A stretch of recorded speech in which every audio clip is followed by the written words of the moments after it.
Bore da blwyddyn 1, ni'n mynd i ddarllen y stori arbennig yma heddi, sef Fflur a Fflach, yr Hwla Hud, The Magic Hwla Hud. A dyma Fflur, a dyma Fflach. Nawr gwrandewch yn asted oherwydd fydd rhaid i chi fynd ati wedyn i ateb cwestiynau o'r stori, felly gewn ni weld pwy sy'n gwrando ar asted. Reit, banta ni. The Hwla Hud.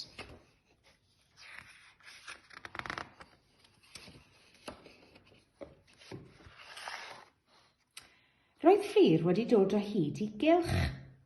Neidio Fflach, meddai. Ond doedd gan Fflach ddim awydd neidio. Mae'n hwyl, mynnodd Fflur, gan daflu wyn i wen drwy'r gylch i'w annog. Neidia, meddai eto. Ond roedd Fflach yn dal yn gyndyn o neidio.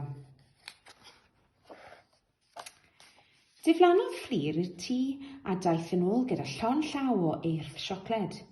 Byddai Fflach yn fodlon gwneud unrhyw beth am eirth siocled. Neidia! Wneud di fyth ddyfalu be ddigwyddodd nesaf. Whoosh! Nid cylch cyffredin oedd hwn. Roedd hwn yn Hwla Hud. Roedd Fflur wrth ei bodd. Doedd hi erioed wedi cael cwningen o'r blaen. Rhoddodd ffwythau i glistrau floppy Fflach gan biffian chwerthin wrth weld y llwybr o bw-pw bychen brown a dawau ar ei ôl. Roedd yn llawer gwell na ffw-pw ci. O, chyfi. Cyn pen dim, dechreuodd Fflur feddwl beth fyddai'n digwydd petai Fflach yn mynd drwy'r Hwla Hud eto. Gallai newid i fod yn rhywbeth gwell fyth.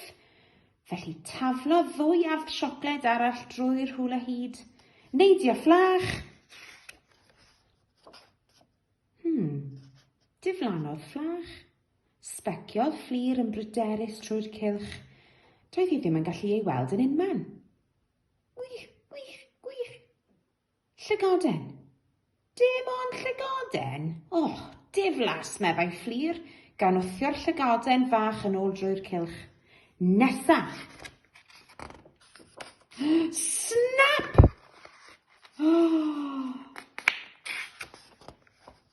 Rhedodd Fflach ar ôl Fflur yr holl ffordd am amgylch yr ardd, ond roedd hi'n dechrau dyfaru dyfeisio'r gêm wirion yma. Taflodd yr Hwla Hud gan gau ei llygaid a gobeithio'r gorau. Ond roedd hi ar fin cael surprise. Surprise mawr, mawr. Roedd Fflach mor fawr doedd o ddim yn gallu ffitio trwy'r gylch.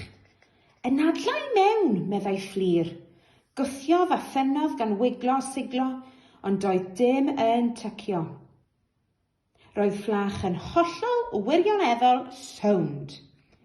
Meddyliodd Fflur o amser hir. Doedd dim ond un ffordd o ryddhau Fflach o'r cylch, ond fyddai o ddim yn hoffi'r syniad.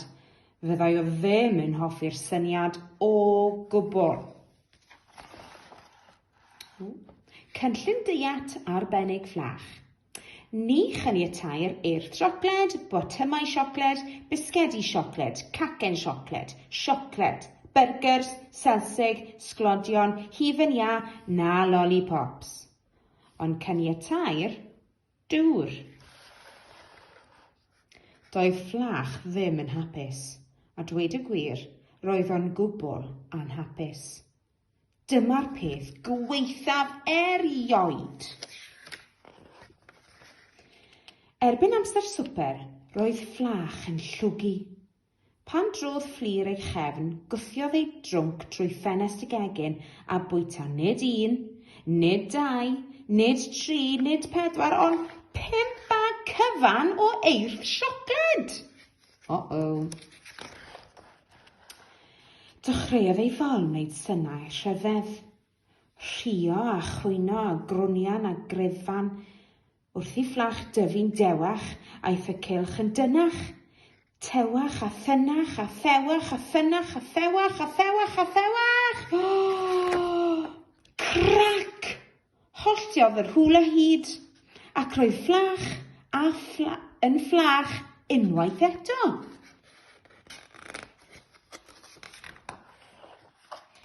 A gyda chymorth ychydig o dabselo, doedd Wini Wyn am ddim yn gwaith chwaith. Y diwedd.